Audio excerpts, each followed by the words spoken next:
Kilo ration बटोर चले परिवार।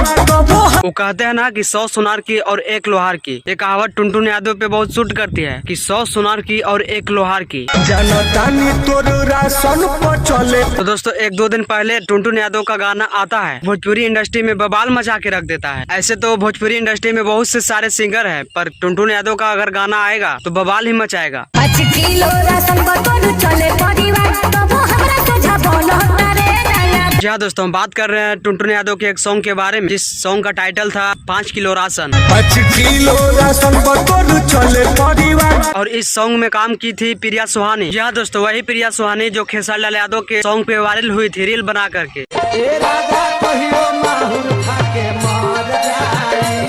तो चलिए अब बात करते हैं इस सॉन्ग का स्टोरी के बारे में। दोस्तों इस सॉन्ग का स्टोरी है, अपने घर छोड़कर जो बाहर कमाता है उसके ऊपर है। जब बाहर कमाता है तो उसके घर में खाने पीने के लिए कुछ नहीं होता।